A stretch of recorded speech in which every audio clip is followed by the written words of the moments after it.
Hola, buenas noches. Vamos a continuar con nuestro curso de Catecismo de la Doctrina Cristiana, curso superior del Padre José de Arp, que bueno, es un catecismo que, como ya dijimos, es muy interesante y es un poco antiguo, pero nos habla acerca de las verdades de la fe. Y estamos viendo acerca de la persona de Jesucristo, ¿verdad? La segunda persona de la Santísima Trinidad. Y nos quedamos en algunas preguntas anteriores que no terminamos el día de ayer. Nos quedamos en la 146 y dice: pero antes vamos a hacer nuestra oración como siempre para pedir al Espíritu Santo que nos ayude, que nos dé discernimiento, que nos dé fuerzas para seguir siempre adelante. Y te invito a que reces junto conmigo, ya sea en vivo o diferido, y decimos: ven Espíritu Santo, llena los corazones de tus fieles y enciende en ellos el fuego de tu amor. Envía, Señor, tu Espíritu y todo será creado y se renovará la faz de la tierra. Ven Espíritu Santo, ven Espíritu de Dios. Bueno, vamos a continuar con el catecismo que estamos analizando. Y en el 146 la pregunta dice: ¿qué anunciaron los profetas sobre la fundación, propagación y duración de la iglesia? Y dice: los profetas anunciaron que el Mesías instituiría un nuevo sacrificio y un nuevo sacerdocio, está en Isaías, que fundaría un reino teocrático, está en Jeremías 3:15, que se extendería hasta los confines de la tierra, está en Zacarías, y que nunca jamás se había destruido, aparece en Daniel. Entonces estamos viendo que aquí nos anuncia que iba a venir Jesucristo, pero no solamente iba a venir a salvar al mundo, porque podía haber venido a salvar al mundo y que quedara como parte de la historia de la humanidad, pero no. También se nos anuncia que vendría a fundar una iglesia y que esa iglesia no sería destruida. Vean cómo desde antes de que llegara nuestro Señor Jesucristo ya se sabía a través de profecías cómo o qué iba a pasar, qué iba a hacer Jesús. En el 147 nos dice: anunciaron esto los profetas mucho tiempo antes de venir el Mesías. Malaquías, el último de los profetas, lo profetizó, vean cuánto tiempo, 450 años antes de la venida de Jesucristo. Entonces tiene que ser algo de Dios para que 450 años antes de que viniera Jesucristo ya se supiera que iba a venir y que iba a fundar una iglesia.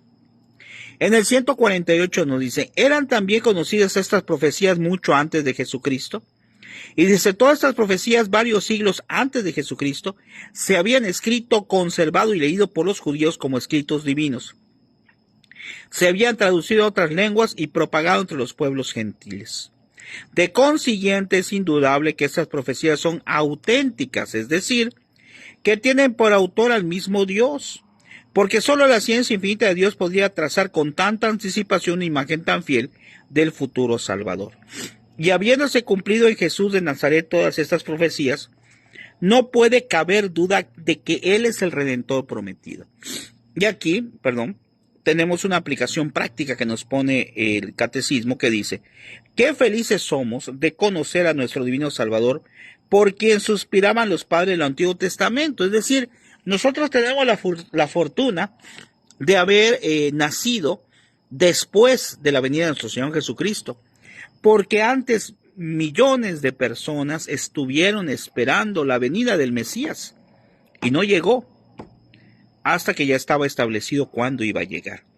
Por eso dice: amémosle siempre y sirvámosles con limpio corazón, para retomarle en algo el gran amor que nos prodigió al venir a redimir al mundo. Entonces, tenemos que tener en cuenta esto, ¿verdad? Que Jesucristo vino precisamente a salvarnos. Vino porque nos ama, y como hemos dicho, no solamente ama a la humanidad, sino nos ama de manera especial e individual a cada uno de nosotros. Y aquí vamos a empezar el siguiente tema, que es Jesucristo, Dios verdadero. Dice en el 149: ¿cómo sabemos que Jesucristo es el Hijo de Dios y Dios verdadero? Lo sabemos que Jesucristo es el Hijo de Dios y Dios verdadero porque, y aquí vienen 5 cosas importantes, por los anuncios de los profetas. Claro, como ya dijimos, los profetas anunciaban de un Mesías que es el Hijo de Dios. Por los testimonios del Eterno Padre, cuando aparecía Jesús, cuando se presentaba al pueblo elegido, hablaba de un Salvador. Por su propio testimonio, el mismo Jesús hablaba con sus testimonios, con su palabra, pero no solamente tenía la palabra Jesús, ¿verdad? Porque por eso algunas gentes pensaban que era un gran profeta.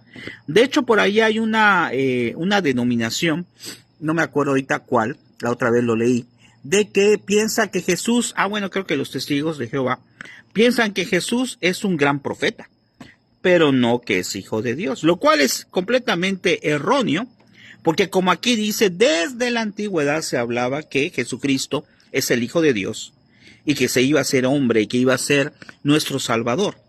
Dice, por la doctrina de los apóstoles, claro, los apóstoles que convivieron con él sobre todo, conocieron de él y pueden atestiguar, y así lo hicieron, como por ejemplo San Juan, que decía que él daba testimonio de lo que había escrito, pues que es el Hijo de Dios.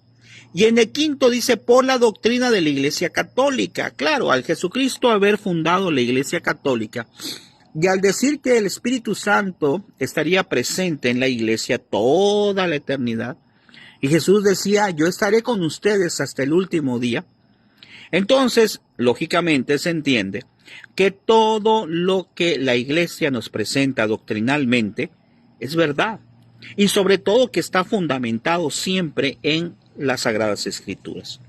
Dice, la doctrina de la divinidad de Jesucristo, es de suma importancia porque si Jesucristo es Dios, se sigue que también sus enseñanzas son divinas. Vean qué interesante. Al saber nosotros que Jesús es Dios, pues entonces todo lo que enseñó es de Dios. Que la iglesia fundada por él es una institución divina. Claro, acuérdense que hemos dicho que la Iglesia Católica es santa y pecadora santa por ser fundada por Dios mismo en la persona de Jesucristo, y pecadora porque estamos nosotros que estamos en ese proceso para que a través de la Iglesia nos podamos salvar. Pero acuérdate que algo muy importante, el hecho de que estés en la Iglesia, que estemos en la Iglesia, no quiere decir que por ello nos vamos a salvar.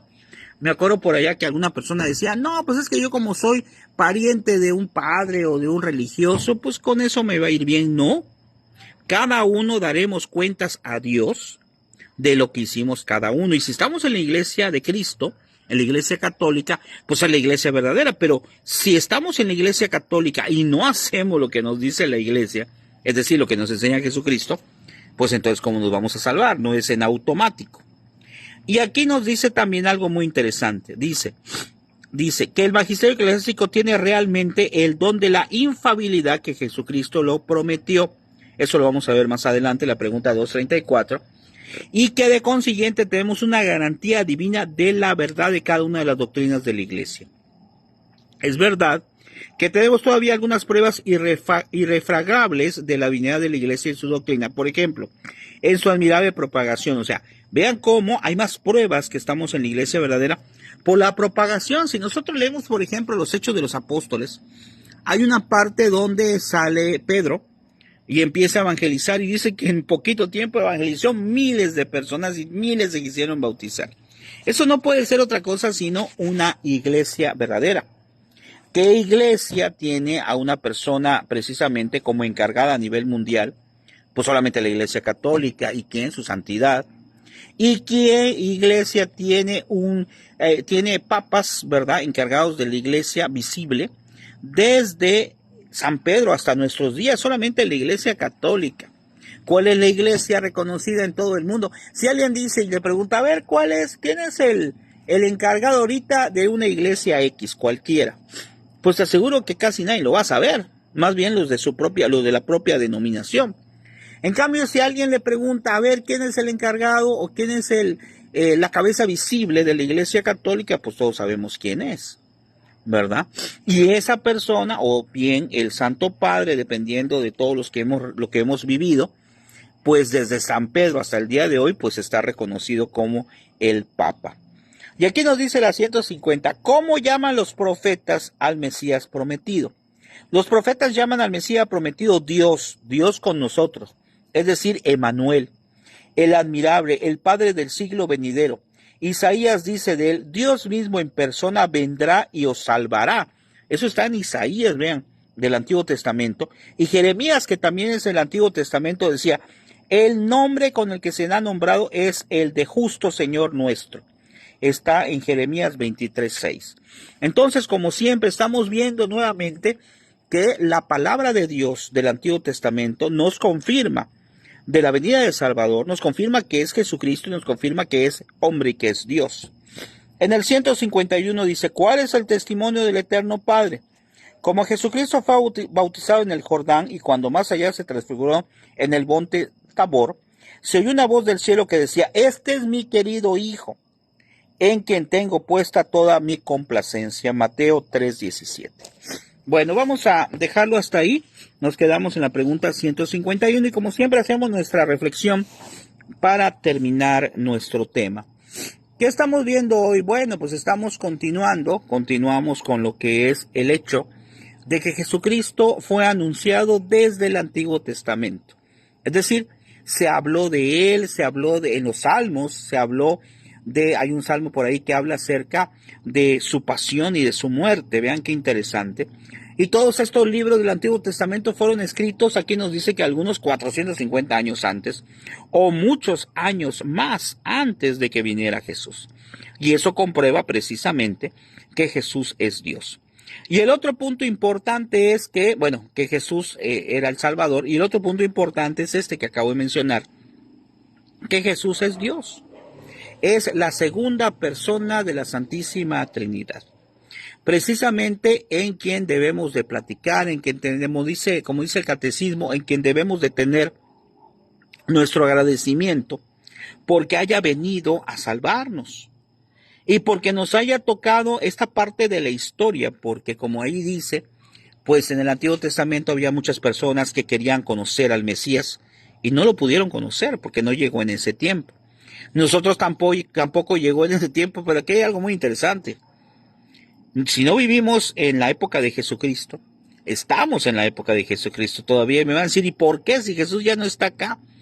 Perdón, pero sí está. Está en la hostia consagrada. Está realmente Jesús con su cuerpo, su alma, su sangre y su divinidad.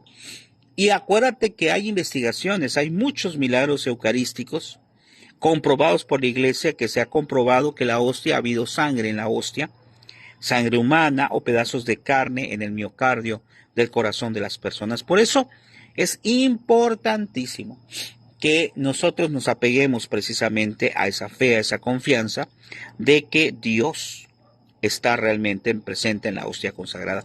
Por eso desde el día que vino hasta el día de hoy podemos estar con Él. Que el Señor les bendiga, les agradezco mucho su tiempo, vamos a dejarlo hasta aquí. Mañana vamos a ver, Dios mediante, la pregunta 152 y siguientes, donde seguiremos hablando acerca de la divinidad de Jesucristo. Que tengan una excelente noche, Dios les bendiga, hasta mañana a la misma hora. Gracias.